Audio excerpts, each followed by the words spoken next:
Welcome back, welcome back, welcome back. If you've been here before, welcome back. If you're new, welcome to the channel.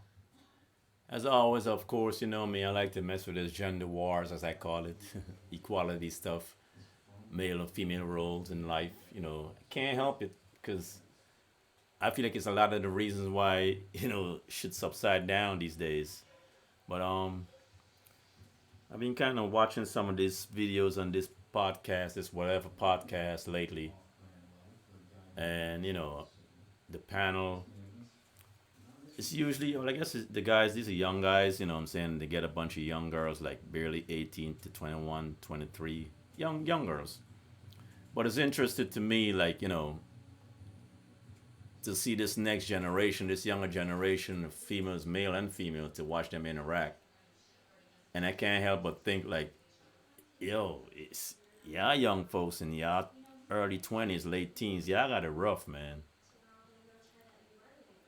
For the guys, I feel bad for y'all, man. Feminism did a number on the ladies. And for the ladies, y'all are misdirected, man. It's that stuff y'all on, that's not what's up. You know what I'm saying? Some people might say I'm full of shit or I'm wrong, whatever, but I've been around long enough to know a little bit. And all this stuff, a lot of this stuff sound good when you're young. But if anybody my age, 40 and over and shit, from my late 30s, 40s, mid 40s, old folks, you know what I'm saying, grown folks, we all know that yeah, a lot of shit sound good when you're young, but when you hit 30, 35, and you're hitting 40, you get a whole new outlook on life. That's when you really, I think most people really start to realize that life in a game and life is what you really set it up to be, you know what I'm saying? So a lot of these buzzwords and all this catchphrases and all this shit. Personally, I'm sick and tired of a lot of this toxic, toxic masculinity, situationship. It's giving, feel like all these catchphrase, filler word, buzzwords. I'm sick and tired of this shit, man. But it's just me. And I know, well, I know it's not just me. A lot of us grown folks are. But that's the generation, that's the society we live in now. But anywho, let me go ahead and open up this video and we can watch this interaction on the whatever podcast. This young lady is speaking about toxic masculinity. Here we go. Yeah. Yeah. Because I'm not going to be happy if I'm going to be always arguing with my significant other. There's no love in that. Yeah, it's okay to disagree, but when you're arguing and there's negative energy, then no, I don't want that. Okay. That's not masculine. That's toxic masculinity. Buzzword. The buzzwords. Okay. What is toxic masculinity? You're asking me. You should know that. Yes, I'm asking you. How do you define toxic masculinity? Well, I'm Mexican, and in my culture there is a lot. You gotta speak into the mic. Sorry, I'm Mexican, and in my culture there is a lot of toxic masculinity within any Hispanic culture. Basically, I feel like men feel. Yeah. Don't you think that? Yo. Well, let me hear her out. Let me hear her out. It's a bit racist to say that. She's speaking for all Hispanics. It's okay. Be quiet. It's a bit. Oh yeah, I should. As a You're white, right? I'm a Be white quiet. man, I should. Okay, go ahead. Okay.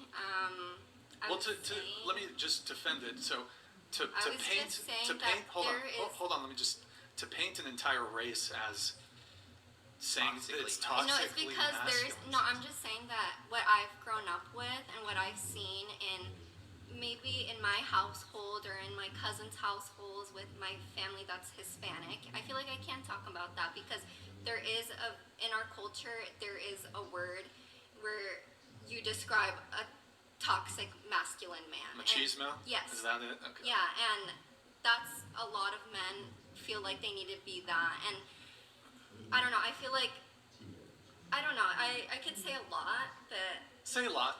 You can say a lot. people get mad when I say a lot. Yeah, it's part of the show. No, I'm just saying that there's that kind of perception where I guess men can't like, or yes, they could be the provider in the family, but they also can't show emotion or stuff like that. I feel like, or they just get so mad, or like their emotions are so high where they end up showing it in anger. I feel like that happens a lot, and I've seen that firsthand. Okay. I don't know her family or her household, but she probably grew up in a Latino household where she's seen a lot of fights and arguments from her male side of the family towards the female. So I give her that. She's speaking on her experience and what she see. But is that toxic masculinity what she saw? Or is that just men that just act out, when they can't solve a problem, or they just get to arguing and fighting with the female in the house? Or is it some of it alcohol enhanced? Just saying. Is that really toxic masculinity she saw? I don't know.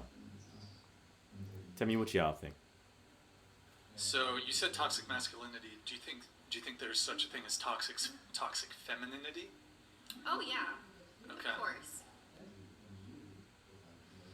Why What's is that? it then What does that look almost like? never hear about toxic femininity, but you hear toxic masculinity used all the time? All the time. Maybe because it's a bigger issue, Is it? and I think it is. So, well, my main qualm with this toxic masculinity thing is why do we have to needlessly gender toxicity? Can't there just be toxic people? I don't think toxicity knows a gender. Women can be toxic, men can be toxic. It just seems. But is it being rooted like, oh, okay, you're a man, so therefore you have to do this, this, and you have to do this, this, and this. Therefore, you can't do this, this, and this. And same thing goes for women. Like, but when it comes to a man, I feel like toxic masculinity.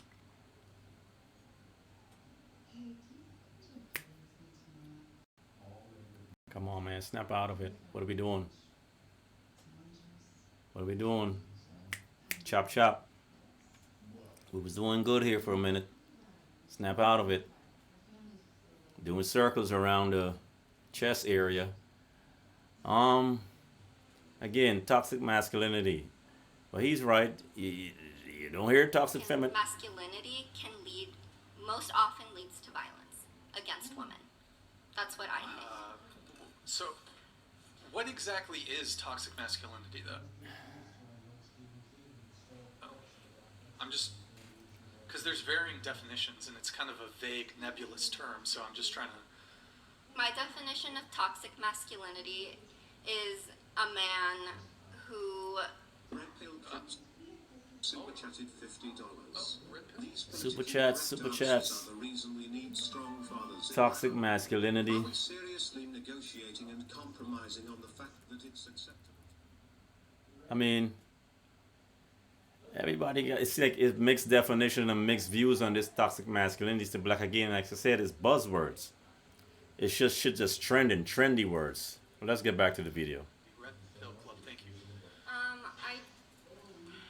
don't know. I feel Exactly. like everybody's gonna have their own opinion. If I Exactly. have my It's just opinion, trendy this words. motherfucker's gonna laugh at me, and I'm Last year and the year before, now it's 23. We're going into to summer 23 in a little bit. It's gonna be a new buzzword. You should. Trust and believe. Please. It's gonna be a new buzzword. Let's try to look. I know there was a heated moment there between you two. Y'all listen out for it. I don't know what it's gonna be, but every year is a new buzzword. That's just the one that's in right now. I think there's a little. Okay, I would encourage both of you to try to again turn the volume knob down on the heat there a little bit, guys. So, you mentioned toxic masculinity. Do you think that's a sexist term? No, No. I don't really think so. of Would- course not. would you I say- think sexism causes toxic masculinity. What? Okay. What? I don't know how far down the. Who is this girl hanging around? She have a lot of opinions as a 21, 20-year-old about gender, and she got a strong, hey, more power to her, man. She's, you know what I'm saying? She got a strong personality, a strong voice, but doesn't necessarily mean she's correct. You know what I'm saying? But she got an opinion on a lot of stuff for a young lady that just came out of puberty, if you ask me. Because, you know, it's funny here in America, in the West, man. They like to say, oh, 18 to drink, 21 to 18 to party, 21 to drink, and you know, you're considered an adult. When you're 18, you can leave your parents' home, you can move out, they want you out of the house, yada yada yada, blah blah blah blah. But then you can't drink at 18, you can only drink. But if you're an adult and you can move out of the house at 18, why the hell you can't drink also? You know what I'm saying? But it's like the definition of being an adult. I mean, some people don't fully mature. I think most kids don't fully mature into adulthood till they're damn near 30, if you ask me. Because a lot of people get, you know, you throw somebody out into the wilderness between 18 to 25, they're blind as a bat. Now, the only ones that might know themselves by the time they're 21, 25, whatever, is if they've been on their own since they like it was 9, 10, 11, 12, you know, because some kids really be on their own at an early age. They might have a lot more street smarts and a lot more whatever so far as life. But looking at her, you know what I'm saying, she doesn't look like she was on the street from 9, 10, 11. She looked like she grew up in a home, and she said she grew up in a household where she did probably see a lot of, I don't want to say abuse, but a lot of probably male-female interaction where there was fights and whatever. For whatever reason, I don't know. I'm not even going to speak on that because I wasn't in the household. But for 21-year-old, I mean, I guess what she saw growing up in her house molded her into having all these opinions and all this stuff. But, you know, I'm just going to say, like, at 21, you know, she thinks she knows stuff, but she don't know nothing, man. Because she ain't lived no life yet.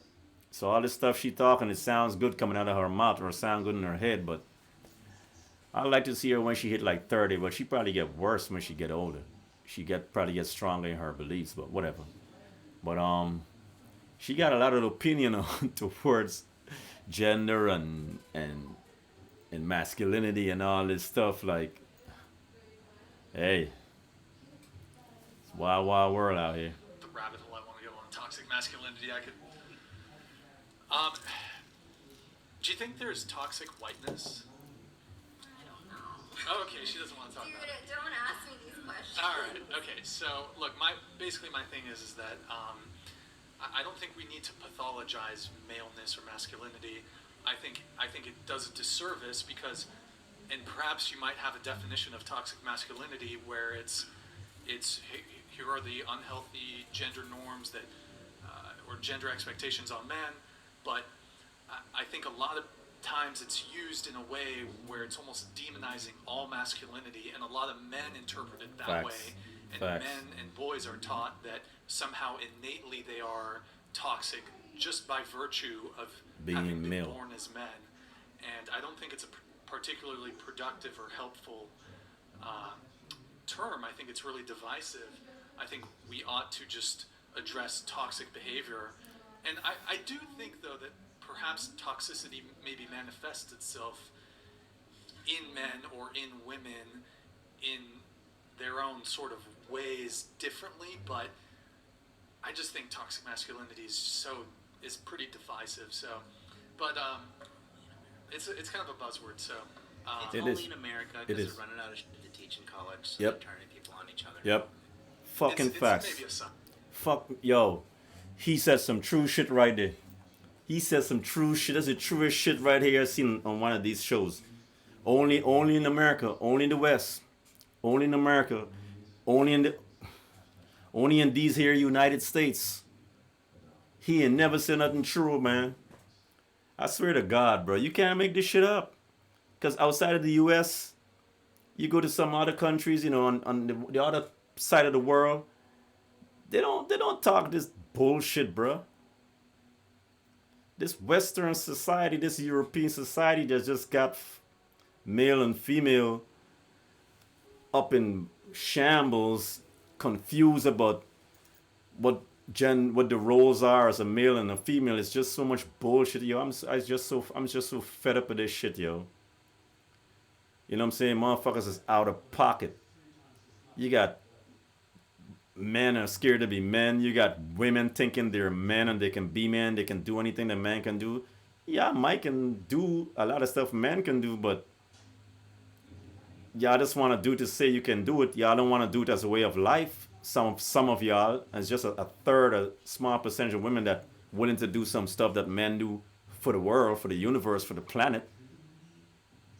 But we all know that women don't want to. Women don't got the endurance to do some of that shit for a lifetime. Because women are not built for the stuff men do. Men and women built different. But he ain't never lie, bro. Only in the West you hear this kind of bullshit. But hey, Psyop. Just turn the men against the women. yeah, America, a bunch people of from the upside outside down looking in bullshit, America bro. and laughing. Yes, Chinese, the Yes. Russian, the Japanese, Yes. the Koreans. Yes. All these people watching us over here fighting each other. Yes. Talk about shit that doesn't Yes. fucking matter. yes, The reality is you should just be living your life yes, to be a happy individual. Yes. Make sure you're contributing and giving Yes. back to society, not being a net negative, but a net positive. yes, If you're gonna have kids, make sure they're contributing Yes. to society. facts. Yeah, I mean, as far as It's the terminology truth. goes, I, All this shit is for people who have too much time on their hands and just want to sit around and feel oppressed for no reason because they got their life too good. Yep. Their bills are paid. They don't have to worry about lack. Yep. You know? First world fucking problems. First world problems. Wrap this one up, man. First world problems, and that is the truth, and that comes back to this whole other thing where women be talking about they don't need no man and all this shit. Yeah, women can say that shit loud and proud because we live in a civilized society. We no longer live in a society where men are killing and pillaging and fucking ravishing and running through villages and just wiping out women by the thousands and hundreds of thousands and R-wording them and R-wording them and R-wording them. I ain't gonna say the word because, you know, you be getting flagged for using certain words on platforms. But y'all know what I'm talking about, the thing that men do to women when women are helpless and you know, you get a storm of men, just storm a village or whatever. Y'all know what men, you know, when they're done, do whatever they have their way, yeah. First world, man, these women can say all this crazy shit here in the U.S. because, you know, because it's civilized. So they can say this bold, I don't need no man ain't shit, yada yada yada. But let's go back to the Stone Age for one day, where there's no laws or no rules, where it was just the wild, wild west, where men was just running through women and running through villages and killing children, women and children. See how bad you need a man then, because guess what? Women need men to protect them from other men. Therefore, women need good men to protect them from bad men. When bad men go rogue and start acting the fool, who you think they're gonna protect the women? A bunch of other women? They'll be helpless against a bunch of rogue ass men. Women seem to forget the carnage that men can really wreak havoc on the planet. But that's a whole nother video. But that's a good little back and forth, man. That, like I said, these buzzwords, all this toxic, this it's giving little dick energy, all these buzzwords and phrases and all this shit. Yeah, mark my words, by summer it's gonna be a brand new fresh buzzword. Every year is a new buzzword. It's all filler words, buzzwords. And like dude said, the dude with the suit said, it's a bunch of bullshit. The rest of the world is laughing at the US because the infighting with the male and female gender here, and a lot of this come about because of, we know why, the Skittles community and all this legalizing this and making this okay. The U.S., the West want to live in this please all, please everybody, okay society. You can't please everybody, bro. You have to have rules. And some saying you gotta stand on some kind of rules to work. Son, you cannot please everybody, and that's one of the biggest issues I see with the U.S. in particular. The U.S. always want to try to please everybody. A bunch of, as long as a pocket, a little group of people start jumping and screaming about some kind of rights, next thing you know, they're trying to infuse a bill to cater to this little handful of people, and that's what it is really. Because if you really do it on a percentile thing, it's just a handful of people that have that lifestyle and trying to push for that whole thing. But in the grand scheme of things, they really would wish if the whole world can become a bag of skills, because that seemed to be the agenda if you let them have their way. Because lo and behold, the alphabet is almost gone. We ain't got much of the alphabet left. We damn near need a new alphabet, but whatever. I'm going on too much on this shit. Yo.